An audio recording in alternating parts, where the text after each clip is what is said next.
Well, here it is, guys. Australia's first modified Ford Super Duty. You heard it right. It's straight into big dog builds from our friend at Nova Ford. We got this one straight on the hoist after a quick drive up the street. Today, we want to hear, would you guys like to see more of these Super Duties come through the Big Dog Builds workshop, or are they all overhyped? The amount of media attention that these new Super Duties have had from day one, I don't think I've ever seen it with any new vehicle launch here in Australia before. These things definitely look pretty cool, but are they just a glorified Ranger, or are they really going to live up to the Super Duty badge? It's a big call. We've got a big Super Duty in the back corner there, a proper 350, but is the Ranger Super Duty going to be able to keep up with the big boys? I've taken this one for a drive with the stock wheels on it.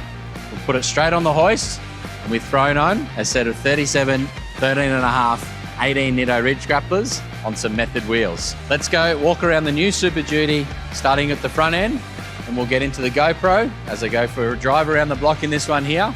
Will I like it? Will we modify them? You'll have to tell us in the comments below what you think. So I've just jumped in the new Super Duty. Our friends down at Nova Ford, just at Caboolture off the highway, for anyone asking.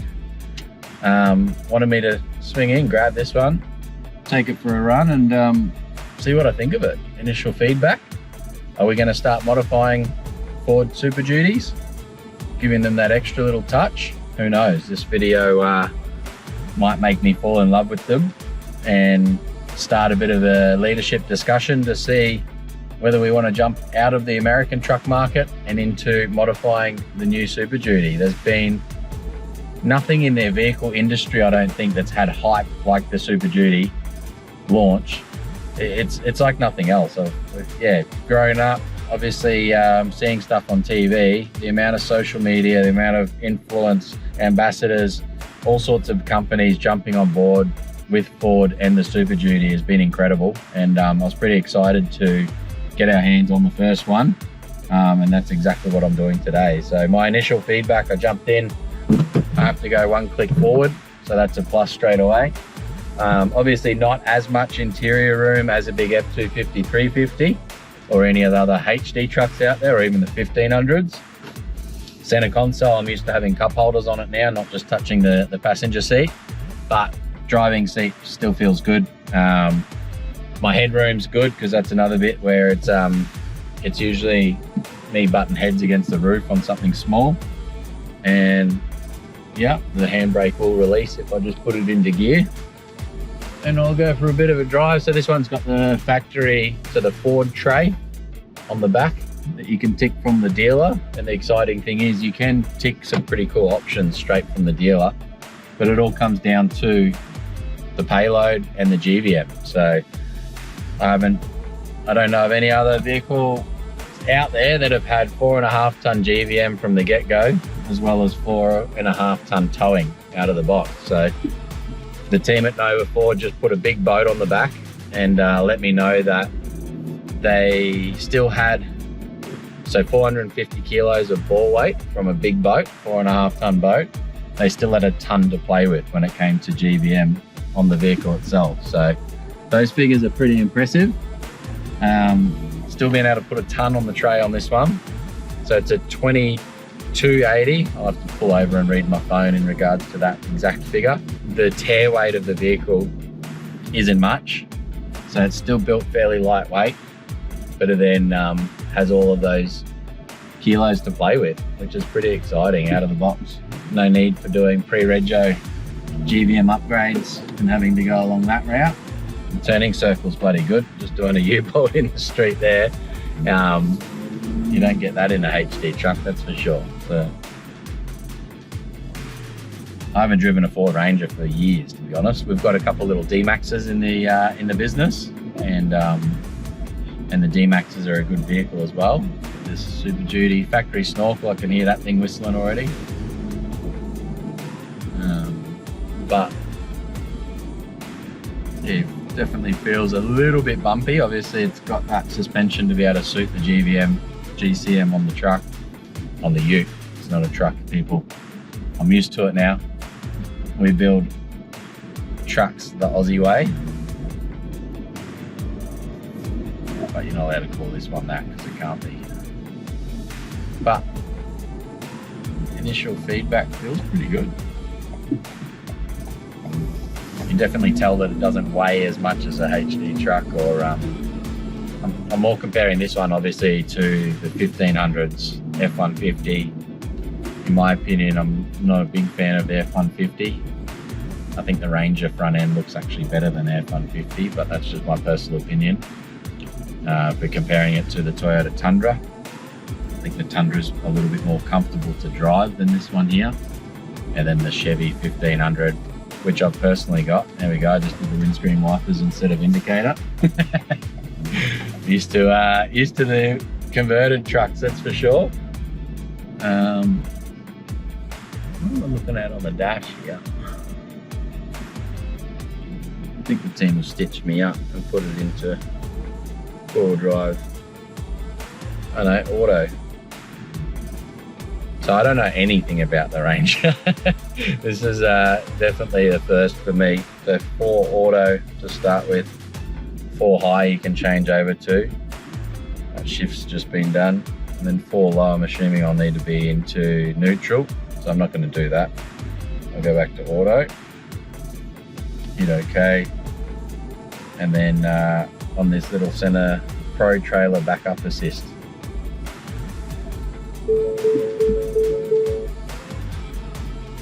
I'm not too sure what that is either. Pro Trailer Backup Assist, I'll have to Google that. So the tow control obviously built into it as well, which is pretty handy. So obviously to have 4.5 ton towing, most of the trailers are going to need electric brakes.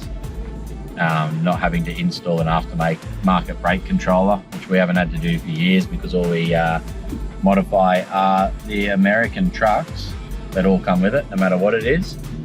And this one here, I know that the Rangers, when they first came out, there's that one model changeover where the tow pros couldn't just do a normal tow pro. You had to get the extra little special part from Ford to make all of the system happy with the tow pro controller and a trailer that required the electric brakes. But this one built in is pretty handy as well. So seat's quite comfy.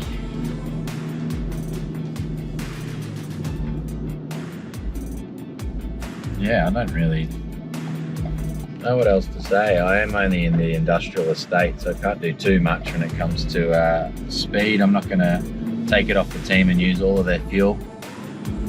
I don't have the time this afternoon to go up the highway either, and I wish I could do a tow test. So I might have to get one from the team at Nova Ford and put a trailer on the back and do a little bit more testing on a weekend. But the power pickup definitely feels really good in it, that's for sure. So smooth gear transfers, transmission feels really good, changing gears. Lane departure, the dash is pretty handy.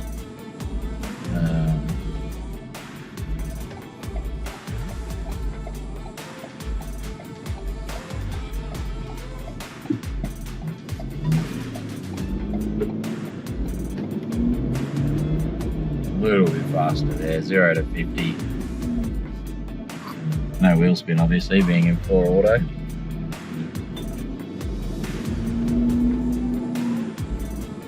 Still feels a little bit bumpy in the back end. I reckon with a little bit of weight in the tray, it's going to feel even better than this, but it's very, very comfortable, I'll give it that.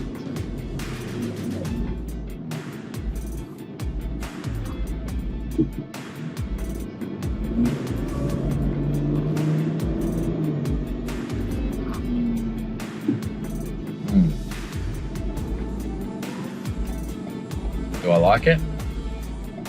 Not too sure yet. Still a little bit early. Gonna have to definitely take one for a weekend, throw a trailer on the back and see how it compares against maybe some of the other 1500s. I might have to organise a bit of a tow test. Chevy LTZ 1500, the Tundra and their 4.5 ton towing.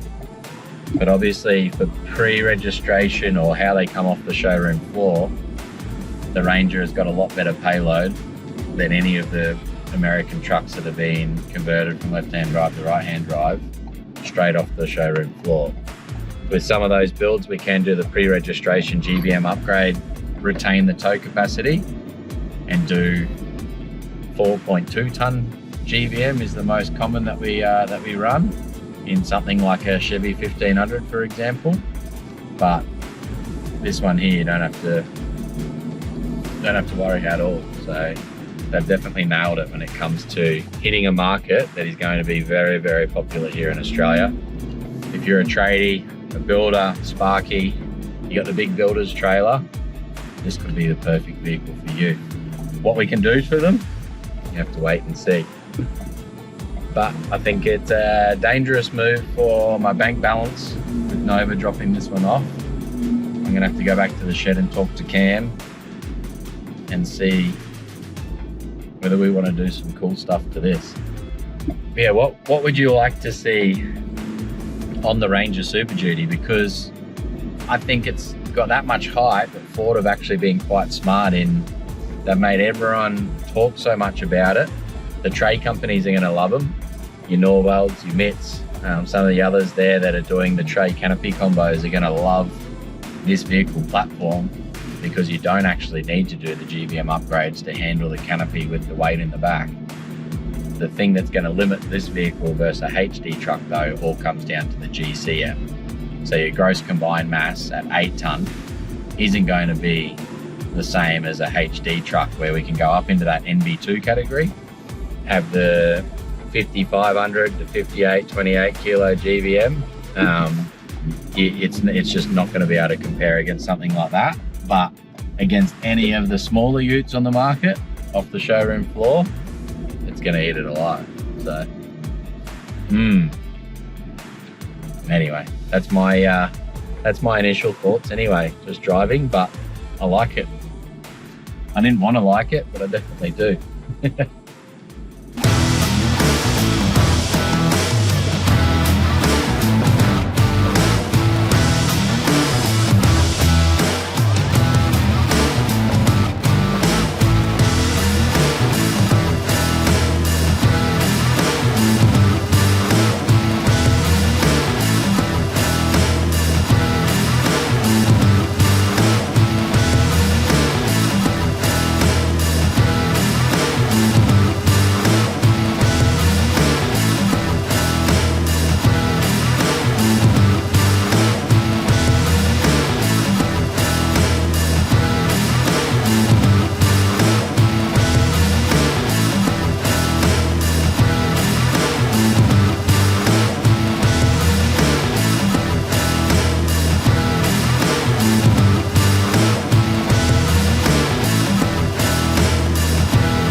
A little bit sad doing this walk around here. I'm sad for the companies that have made their name modifying vehicles to suit a mine spec vehicle, a tradie setup, and someone that wants to tow a decent boat on the back, or even a van, with doing little modifications to the vehicle itself. Are they going to live up to the hype against the big HD trucks? I don't think so, but I think these things here are definitely going to hurt the market of all the domestic utes in Australia, including the LC79 series. Super Duty. Are you ready for one? With the front end of the Super Duty, definitely looks very Ranger-like, of course, because that's what it is. Different grille on the front end. I actually haven't driven a PX Ranger for a matter of years. I haven't even been in a next-gen Ranger. So this is the first one that I've been in, and it hasn't even got a Ranger badge on it. The Super Duty on the front end here, the grille definitely looks the part. The styling of the vehicle with the big offset flares was quite hard for me to put it on the hoist, to be honest, because the offset of that wheels were definitely nice and wide. I haven't jumped underneath fully yet to see everything underneath, how heavy duty the chassis is. I've seen a few reviews from others out there, but the style-wise, I personally like them more than the F-150. Have Ford stuffed up big time, released the F-150 and really gone and hurt their own pocket when it comes to the Ranger Super Duty? You'll have to tell me in the comments below. But steel front guard, that's a factory option. The big wide flares, factory option again. Nova Ford down the road have put on a set of side steps, the Ford genuine tray on the back end of it, but the front end, the styling definitely works for me. I think the little things, you know, the little things with me in a video, the white in the badge. I'm assuming if you get different colored vehicles, they're doing different colored badges on the front end, but Definitely looks the part. The 360 camera setup, the front facing camera out the front of the bumper there, your radar in the bumper itself, and being a steel front bar on the sides, bit of plastic in the front end, parking sensors front and rear. This thing definitely drives really, really nice. Do you have to do anything on the front end? Are they going to be hidden winches into the factory bumper? Some good aftermarket bars, possibly. If you're out west and you're wanting the GVM from the Ranger from the get-go, this could be the perfect front end, but I'm assuming you might want to go and replace it for something a little bit bigger. Let's face it though, you got plenty of payload to play with. A massive 4.5 ton GVM, 4.5 ton tow capacity, and an 8 ton GCM. Nova Ford recently put a big boat on the back of this exact vehicle here. They had a 4.5 ton boat on the back, 450 kilo tow ball weight, and they still had 1 ton of payload to play with, which they could have put in the ute itself. Not many vehicles out there can do those sort of figures. How the vehicle's going to drive with such a big boat on the back as well as an extra ton, I think that's another story, and time will tell when I can get one for a little bit longer than just a quick setup in the workshop to see what some nice wheels and tyres look like on it. And then I'll do another video down the track after I get to take one home for the weekend. And once suppliers come out with some upgrades for these ones here, we might have to do a sneaky build or two to see whether it's fit for the Big Dog Builds workshop. So when it comes to the new Super Duty, one big change is the whole undercarriage itself. From the chassis itself to the axles, the stud pattern's not a 6 lug anymore. It's up to an 8x170, which is the same stud pattern as the F250, the F350. So sharing the stud pattern from the bigger Super Duty, when it comes down through the drivetrain itself, I'm not the man when it comes to all of those figures, what's being strengthened, what the diffs are rated to or anything along those lines, but 8x170 stud pattern on those wheels. They're an 18-inch wheel standard with a 275/70/18 and only a 121 Q load rating on these general grabber tyres, so general grabber tyres, sorry.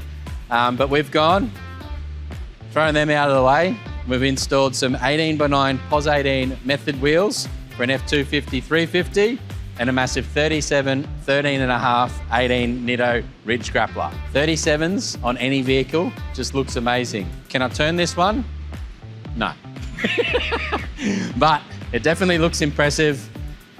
My opinion, when it comes to offset on any new vehicle, there's nothing better than putting an aftermarket set of wheels and tyres on it, seeing how that aftermarket set of wheels and tyres fits on the vehicle itself, and then really gauging what will fit from an offset perspective. So the wider the offset, the further away from the vehicle that's going to go. The more positive the offset, what you're going to have to watch on the Super Duty is that tyre clearance to the upper control arm.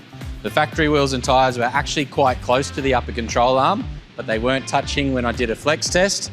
You still had about 10-15 mil of clearance there. You get your finger in behind the tyre, but running a factory wheel with a wider tyre might be a no-go because you're going to hit on that factory suspension components. Going out that little bit wider in the offset is going to allow for a slightly wider tyre on something like this. And as we know, the factory wheels and tyres that come on these vehicles, they're not the best. So swapping them out for something nice is definitely going to be high on the priority list for any new Super Duty owner. And I hope that the wheel companies are ready because these things are going to look sick. If you're after one of these Super Duties, pop down and see Daniel at Nova Ford. Legend for bringing one into the workshop. He came back to collect the vehicle. We already had it up on the hoist. Sorry, Daniel, but when you come into the Big Dog Builds workshop, nothing stays stocked for long. But that team down there will definitely hook you up, go through all the different models that you can choose. The lead time I'm unsure about at the moment, but I've heard that there's plenty of pre-orders already in the system, but plenty more stock to come as well. They've gone and thrown the Ford genuine tray on the back end here, which looks pretty good for a spec out. I did see little things though. It's going to be a little bit harder to bring out those mud guards on the rear end if you were changing wheels and tyres. Our friends at Norwell have got plenty of options already suited for the Super Duty, and I think all canopy companies are going to love these trucks from the get-go because they're not having to worry about the GVM of the vehicle letting the tray canopy combination on the back down from factory. Like we said with this one here, the vehicle still had 1 ton of payload ready to put in the tray, even with a 4.5 ton boat behind it. That's pretty impressive figures for a stock vehicle off the showroom floor. I don't think there's been anything else like it. The NB2 category HD trucks are a whole different ball game again. They're going to not really compare against the Super Duty, but this thing here is going to annihilate any domestic ute, pretty much all the F-150s, 1500 ranges, including the Tundra, for what spec you can do straight off the showroom floor. And that's pretty impressive. Hold up, hold up. I've actually done my figures wrong completely. This vehicle, I got told, with the factory wheels and tyres on, weighs 2980 kilos. And if I do my sums correctly, 2980 plus a 450 kilo ball weight is 3430, plus that 4.5 ton boat on the back equals 7930 kilos. So this vehicle was tapped out with a truth 4.5 ton boat on the back with that 450 kilo ball weight. So the GCM is still going to be the letdown on this vehicle, comparing it to a HD truck. A HD truck in the NB2 category, like the Chevy 2500, we can get up to a 58-28 kilo GVM, and that vehicle can still have 4.5 ton on the back end and still be well and truly under the 12.5 ton, or just shy of 12.5 ton GCM. So the Ford Super Duty, I love it. I think it drove really, really well, but it's not going to compare to a HD truck. If you're after something as a tradie around town, mine spec vehicle, these things here are going to become bloody popular. Take my word for it. No, I did not drive it with the big wheels and tyres on. I could barely get it off the hoist. There's going to be some big mods needed if you're going to run 37s. I don't think it's ever going to be legal on a Super Duty, but it definitely looks the part. I've just come back from a test drive. The vehicle definitely surprised me. It felt nice and punchy off the line. You could hear the little turbo flutter through the snorkel itself, like any cool Ranger with a snorkel. But when it comes to the drivability of the test itself, I haven't been in a next-gen Ranger, like I said. I don't think I've been in one. I've definitely never driven one, but I was pretty impressed. The seating position was nice and comfortable. There was a lot of leg room. I haven't driven these smaller utes for a long time. We do have a couple D-Maxes, so I'm just lying about that. But it was definitely nice and comfortable. Not as much room inside the cab. If you've got teenage kids, that's where the F-150 is probably going to shine over the Super Duty. Those teenagers in the back seat, if you've got adults in the back seat, mine spec vehicles that are carrying more than 2 people in the front end, the bigger vehicles are probably going to be a little bit more comfortable still. For an NB1 rated vehicle, 4.5 ton GVM, 4.5 ton towing, and 8 ton GCM, I think the Super Duty is going to become very, very popular here in Australia. If you like this video, guys, check these 2 out above.